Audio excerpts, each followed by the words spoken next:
big iron wheels keep on rolling along. I've been gone away far too long. Out over that dirty river, past the city lights, there's a place that we all can find flight.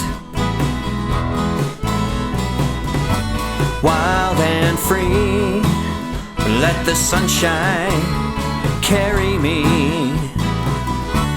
Wild and free, back to the country. I've been gone away so long, I don't know if you're still real. And if I find you, well, I still know how to feel. Maybe that city smog has darkened my day, and maybe the remembrance will help me find my way.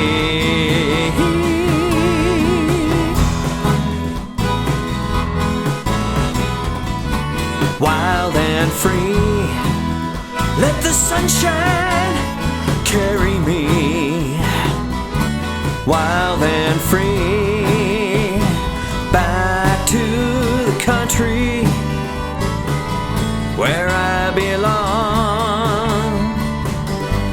Back to the country, she's singing a song like this.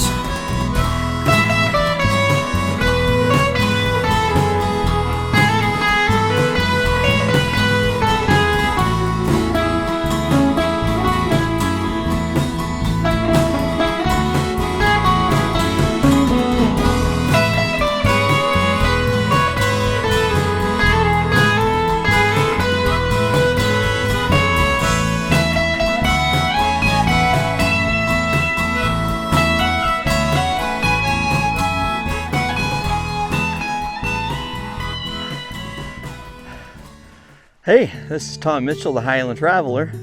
You're probably wondering what the heck this cart is that I'm hauling behind me.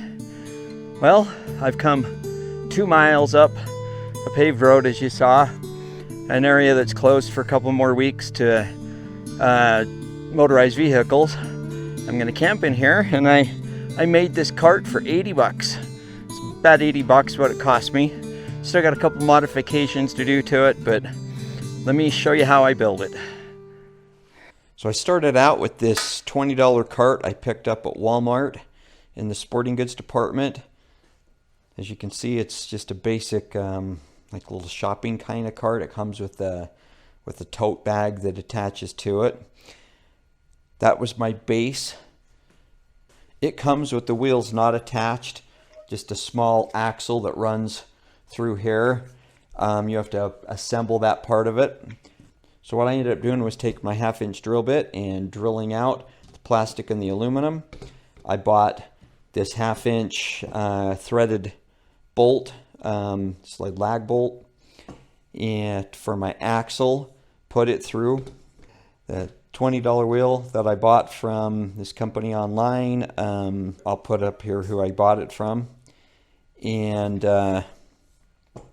attach that, just nuts, washers, double nutted it here with a lock washer. I found that if I tightened this wheel up, it didn't want to spin really well, so I've got it just set to where it spins well. Made a nice simple one wheel piece. I bought this, is about 1/2 of a Jeep fender, aluminum diamond, type fender. I bought Jeep, or trailer fender is what it really is, from the same people I bought the wheel from, and I cut it down, cut it to fit. So to attach the fender, I bought basic, the number 0 conduit hangers. You can see right there, just for 1/2-inch conduit. Get them Home Depot. They come in a pack of 5. Attach those. This one I just lined up and drilled the hole through it to get it centered. This already had the holes drilled. Those go on the bottom side. And pretty simple. You know, I cut this down to the size I needed. Just ground it off, smoothed it off so it's not got sharp edges. And then the fender, just those 2 pieces go right there. And this piece goes up. I designed it so that this would be on the underside. So you just put those on. They fit right on that, perfect. You can just clamp them down tight.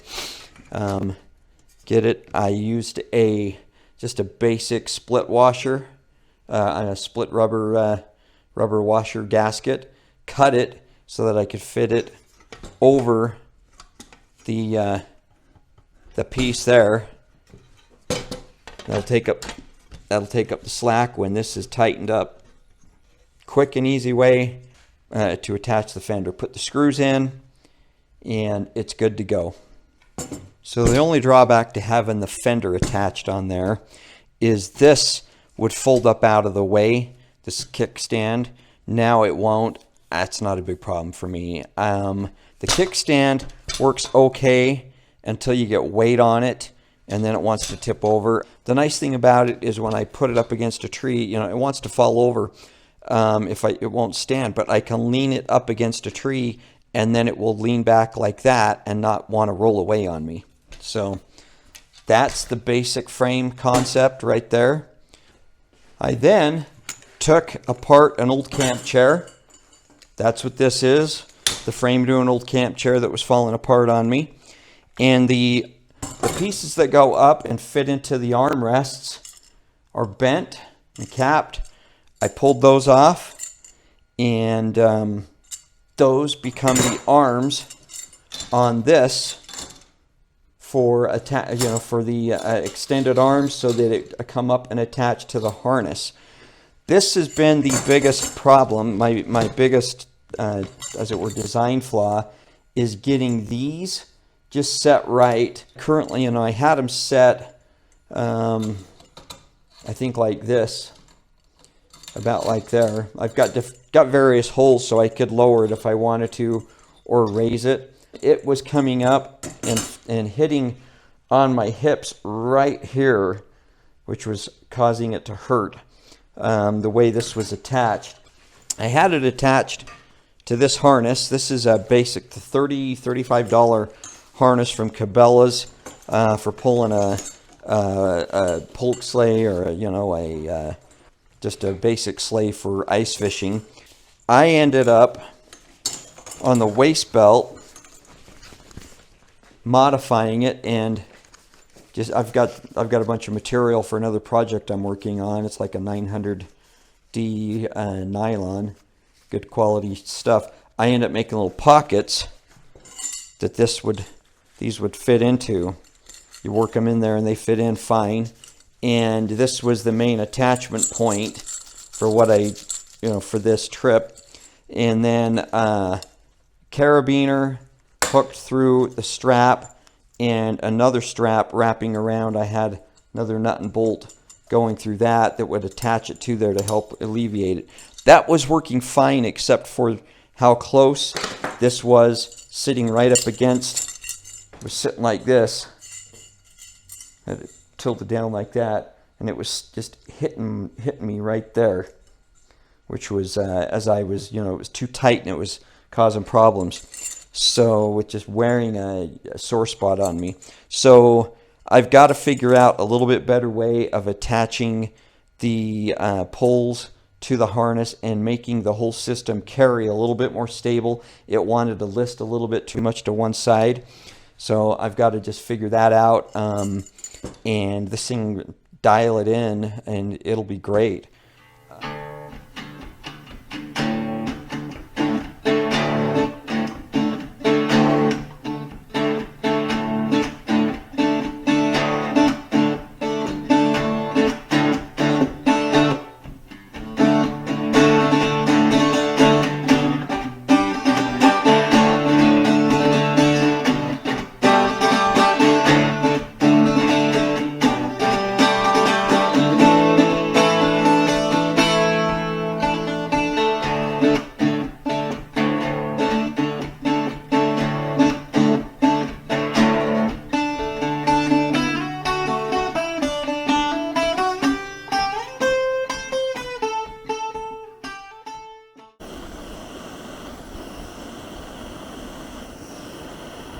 So I've come up here to, like I said, to a campground area that's not open yet because there's still too much snow across the road.